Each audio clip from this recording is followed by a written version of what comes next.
High, আমি Sneha from স্বপ্নরন্ধন। আজ আমি বানাবো আলু দিয়ে মুরগির পাতলা ঝোল। তো চলো শুরু করা যাক। প্রথমে কড়াইতে সর্ষের তেল দিয়ে আলুগুলো একটু ভেজে তুলে নেব।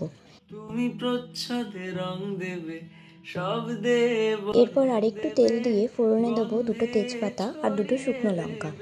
এরপর কেটে রাখা পেঁয়াজগুলো দিয়ে দেবো। প্রাচীন মহাকাশে কিছুক্ষণ ভাজার পর দেবো স্বাদ মতো নুন, চিনি। দুকুল ভাসে কিছুক্ষণ ভাজার পর দিয়ে দেবো চেরা কাঁচা লঙ্কা। তারপর দেবো আদা রসুন বাটা।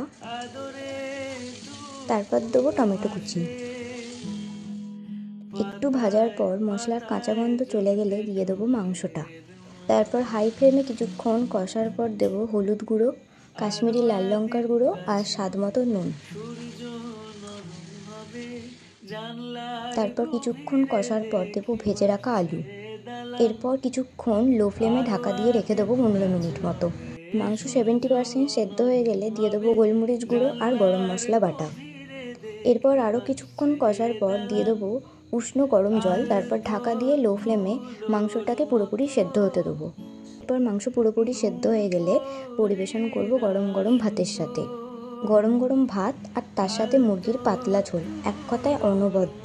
তোমরা অবশ্যই একবার বাড়িতে ট্রাই করো রেসিপিটা। আর এই রেসিপিটা কেমন লাগলো তোমরা কিন্তু অবশ্যই আমাকে কমেন্টে জানিও।